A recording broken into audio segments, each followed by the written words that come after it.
ইউনিসেফের life skill framework জীবনযাপনের ক্ষেত্রে একজনের অনুভূতি, আগ্রহ, মূল্যবোধ, দক্ষতা, শক্তি এবং দুর্বলতাগুলি সঠিকভাবে মূল্যায়ন করে আত্মপরিচয় তৈরি করার পথকে বোঝায়।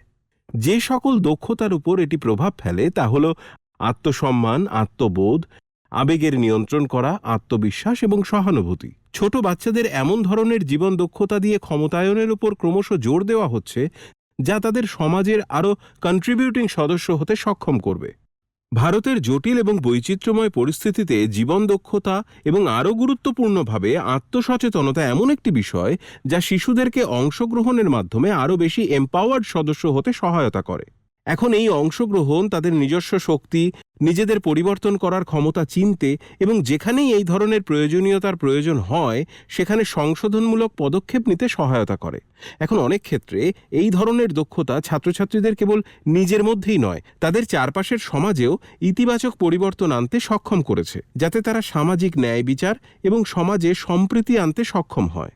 এছাড়াও প্রমাণ রয়েছে যে এই ধরনের সামাজিক দক্ষতা ছাত্রছাত্রীদের দারিদ্র্য থেকে বেরিয়ে আসতে, সীমাবদ্ধ পরিবেশ থেকে বেরিয়ে আসতে এবং তাদের সম্পূর্ণ ক্ষমতা উপলব্ধি করতে সহায়তা করে। আপনি যখন আজ সারা বিশ্বের দিকে তাকান তখন দেখবেন যে সফল ব্যক্তিদের মধ্যে একটি জিনিসের মিল রয়েছে। তারা ঠিক জানে যে তারা আসলে কিসে ভালো এবং তারা বারবার সেটি নিয়েই কাজ করার প্রবণতা দেখায়। এবং এমন কয়েকটি চারিত্রিক বৈশিষ্ট্য যা তাদেরকে এগিয়ে যেতে বাধা দেয় সেই সম্পর্কেও তারা সচেতন থাকে। এটি সমাজে ইতিবাচক অবদানকারী একজন সফল ব্যক্তিকে পৃথক করে সেই সব ব্যক্তিদের থেকে যার কাছে কাজ করার মতো পর্যাপ্ত তথ্য নেই, এবং এর ফলে সাধারণত জীবনের এই ধরনের সিদ্ধান্ত নেওয়ার সময় তাদের মধ্যে আরও বেশি ভুল করার প্রবণতা থাকে। এখন আমরা এই আত্মসচেতনতামূলক ক্রিয়াকলাপের ফলস্বরূপ আশা করি যে ছাত্রছাত্রীরা নিজেদের একটি বাস্তবসম্মত চিত্র পেতে সক্ষম হবে, তথাকথিত দুর্বলতার ক্ষেত্রগুলিতে উন্নতি করতে চাইবে এবং ক্রমাগত মূল্যায়ন করতে পারবে যে তারা কিভাবে এক বিন্দু থেকে অন্য বিন্দুতে এগিয়ে চলেছে। সুতরাং যখন আমরা মূলত বিভিন্ন ধরনের আত্মসচেতনতা কার্যক্রমের দিকে তাকাই যা আমরা করতে পারি, তার মধ্যে অবশ্যই একটি হলো সাইকোমেট্রিক অ্যাসেসমেন্ট। অন্যগুলি এমন ক্রিয়াকলাপ হতে পারে যা আপনি শ্রেণীকক্ষে দলবদ্ধভাবে করাতে পারেন, সাক্ষাৎকারের মাধ্যমে পর্যবেক্ষণ হতে পারে, এমন পেশাদার আলোচনা হতে পারে যা আপনি আপনার বিদ্যালয়ের জন্য পরিকল্পনা করেন, যেখানে আপনি শিল্প বিশেষজ্ঞদের নিয়ে আসতে পারেন যারা ছোট শিক্ষার্থীদের সাথে তাদের অভিজ্ঞতা ভাগ করে নেন এবং একই সাথে সেই শিক্ষার্থীদের বুঝতে সহায়তা করেন যে তাদের এবং তাদের রোল মডেলের মধ্যে কি কি মিল রয়েছে, কোন ক্ষেত্রগুলিতে আরও কঠোর পরিশ্রম করা দরকার। এই ক্রিয়াকলাপগুলির কারণে তারা এত বেশি ইনসাইট পায় যে তারা কার্যকর কেরিয়ার বেছে নিতে সক্ষম হয়, এবং শেষ পর্যন্ত আমরা কেরিয়ার গাইড হিসেবে এটাই অর্জন করতে আশা করি। এমন একটি কার্যকলাপের দিকে এগিয়ে যাওয়া যাক যা আমাদের ছাত্রছাত্রীদের মধ্যে আত্মসচেতনতা বোধ গড়ে তুলতে সহায়তা করবে, যাকে আমরা জোহারি উইন্ডো বলি। এই অ্যাক্টিভিটিটি জোসেফ লাফট এবং হ্যারিংটন ইংহামের জোহারি উইন্ডো থেকে গৃহীত হয়েছে, যা 1955 সালে রূপায়িত হয়েছিল। আসুন এই অ্যাক্টিভিটিটিকে আরও বিস্তারিতভাবে দেখি। আপনার শ্রেণীকক্ষে শিক্ষার্থীদের দলগুলির মধ্যে এই অ্যাক্টিভিটিটি উপযুক্ত পদ্ধতিতে প্রয়োগ করা হয়েছে তা নিশ্চিত করার জন্য প্রয়োজনীয় সমস্ত পদক্ষেপ আমি আপনাকে দেখাবো। এখন এর জন্য ছাত্রছাত্রীদের দলবদ্ধ হতে হবে এবং তাদের সহপাঠীদের কাছ থেকে প্রাপ্ত তথ্যের মাধ্যমে নিজেদের প্রতিফলিত করতে হবে।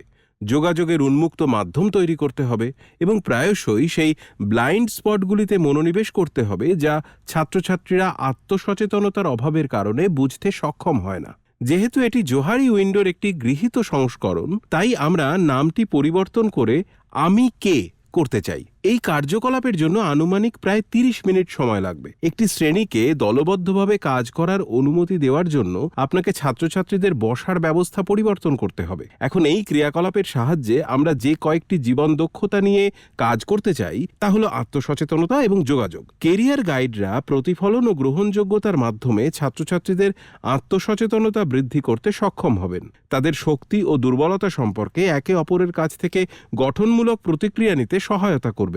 নিরাপদ ও বিচারমুক্ত পরিবেশ তৈরি করবেন যেখানে সহপাঠীরা নিজেদের কথা বলতে পারে। এটি শ্রেণীকক্ষে পুনরাবৃত্তি করা প্রয়োজন যে ছাত্রছাত্রীরা যা কিছু প্রকাশ করুক না কেন একে অপরের সাথে ঠাট্টা করা উচিত নয় এবং তাদের সহপাঠীদের স্বচ্ছন্দ বোধ করানো উচিত। এটি ছাত্রছাত্রীদের নিজেদের অজানা দিকগুলি সম্পর্কে সচেতনতা গড়ে তুলতে সহায়তা করবে। পরবর্তী স্লাইডে আমরা আপনার সাথে একটি ক্রম ভাগ করব, যা দেখাবে যে অ্যাক্টিভিটিটি কিভাবে কার্যকর করতে হবে। এখন আমরা ফুল স্ক্রিনে চলে এসেছি। এখানে আলোচিত বিষয়বস্তু বিস্তারিত করা হবে। একটি শ্রেণীকক্ষে এলোমেলোভাবে 4 বা 5 জন শিক্ষার্থীর ছোট ছোট দল ভাগ করে কার্যক্রম শুরু করতে হবে। ছাত্রদের, যারা তাদের নিকটতম বন্ধু নয়, তাদের সাথে কোঅপারেট করতে উৎসাহিত করতে হবে। এটি করা হয় যাতে শিক্ষার্থীরা তাদের সহপাঠীদের সম্পর্কে আরও নিরপেক্ষ দৃষ্টিভঙ্গি রাখতে সক্ষম হয় এবং বৃহত্তর ক্রিয়াকলাপের দিকে আরও কিছুটা মনোনিবেশ করে।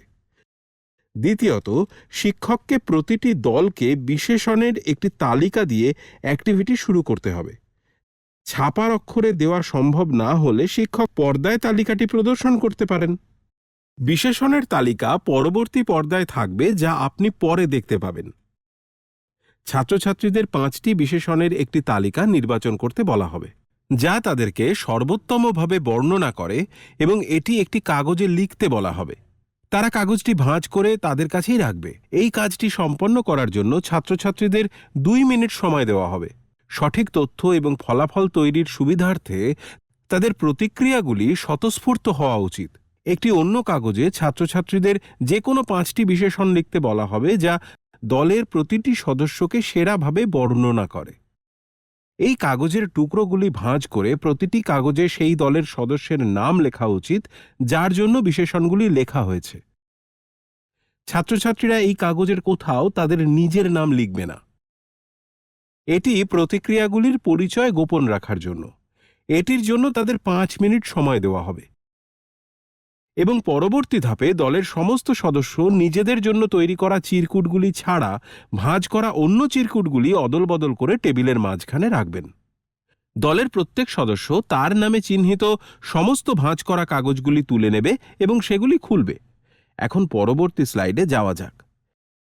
এরপরে এই অনুশীলনের শুরুতে ছাত্রছাত্রীদের নিজেদের জন্য লেখা বিশেষণগুলির একটি তালিকাও বের করে নিতে হবে। সমস্ত ছাত্রছাত্রীকে স্বাধীনভাবে কাজ করতে বলা হবে, যাতে তারা নিজেদের জন্য এবং অন্যরা তাদের জন্য যে বিশেষণগুলি বেছে নিয়ে লিখেছে সেগুলি জোহারি উইন্ডোর বিন্যাসে সাজিয়ে ফেলতে পারে। এখন আপনি নিচের টেবিলে দেখতে পাচ্ছেন, এটি একটি বেশ সহজ টেবিল, যেখানে লেখা আছে যা আপনার জানা, যা অন্যদের জানা, যা একটি ওপেন এরিয়া। আপনি নিচের টেবিলে দেখতে পাবেন এটি একটি বেশ সহজ টেবিল, যার 4টি ক্ষেত্র রয়েছে, যার মূল্যায়ন করা দরকার। একটি ওপেন এরিয়া যা নিজের এবং অন্যদের কাছেও অবগত চারিত্রিক বৈশিষ্ট্যের সংমিশ্রণ। তারপরে ব্লাইন্ড স্পট রয়েছে, যা নিজের কাছে অজানা তবে অন্যের কাছে পরিচিত এমন কিছু বৈশিষ্ট্য। এরপর আসছে হিডেন এরিয়া, অর্থাৎ এমন কিছু যা নিজের কাছে পরিচিত কিন্তু অন্যদের কাছে পরিচিত নয়, এবং এমন কিছু যা নিজের কাছে অজানা এবং অন্যদের কাছেও অজানা, অর্থাৎ সম্পূর্ণ অজানা। সুতরাং 4টি ক্ষেত্র রয়েছে, যার মধ্যে কমপক্ষে 3টি ক্ষেত্র বেশ কার্যকরভাবে পূরণ করা যেতে পারে। এখন ছাত্রছাত্রীদের জন্য এই প্রক্রিয়াটি সহজতর করার জন্য প্রশিক্ষক নিচে ভাগ করা জোহারি উইন্ডোর উপাদানগুলি ব্যাখ্যা করতে পারেন। এখন এটি ইতিমধ্যে ব্যাখ্যা করা হয়েছে, তবে কেবলমাত্র পুনরাবৃত্তি করার জন্য। প্রথম ক্ষেত্র ওপেন এরিয়া, যা সেই বিশেষণগুলি তালিকাভুক্ত করে যা আপনি এবং অন্যরা উভয়ই আপনাকে একজন ব্যক্তি হিসেবে বর্ণনা করতে সাধারণত ব্যবহার করেছেন। এর মানে হলো যে এই বৈশিষ্ট্যগুলি আপনি এবং অন্যরা উভয়ই আপনার সম্পর্কে জানেন। এই তথ্যটি তাই ওপেন এরিয়াতে রয়েছে, যা এরিনা নামে পরিচিত। আর এবার রয়েছে ব্লাইন্ড এরিয়া, যা দ্বিতীয় ক্ষেত্র, এবং এখানে এমন বিশেষণগুলি আছে যার সম্পর্কে আপনি অবগত ছিলেন না, তবে অন্যরা আপনাকে বর্ণনা করতে ব্যবহার করেছেন। এর মানে হলো যে এমন কিছু বৈশিষ্ট্য রয়েছে যা কেবল অন্যরা আপনার সম্পর্কে জানে, তাই এই তথ্যটি ব্লাইন্ড স্পটে রয়েছে। এখন তৃতীয় ক্ষেত্রে সেই সব গুণগুলি থাকবে যা কেবল আপনার নিজের সম্পর্কে আপনি জানেন এবং অন্যদের কাছে অজানা। এই ক্ষেত্রটি নিজের গোপন সত্তার প্রতিনিধিত্ব করে। এবং আননোন এরিয়া, যেটি চতুর্থ ক্ষেত্র, এই শেষ ক্ষেত্রটি সেই গুণাবলীর প্রতিনিধিত্ব করে যা আপনার এবং অন্যদের কাছে এখনো অজানা। যদিও এই ক্ষেত্রটি সাধারণত খালি থাকে, এটি আপনার জন্য অজস্র সম্ভাবনার প্রতিনিধিত্ব করে। সুতরাং সেলফ ডিসকভারি একটি আজীবন প্রক্রিয়া। প্রশিক্ষককে এরপর এই গ্রুপ অনুশীলনীর উদ্দেশ্য ব্যাখ্যা করতে হবে, যা হলো ওপেন এরিয়াকে প্রসারিত করে আত্মসচেতনতা বৃদ্ধি করা।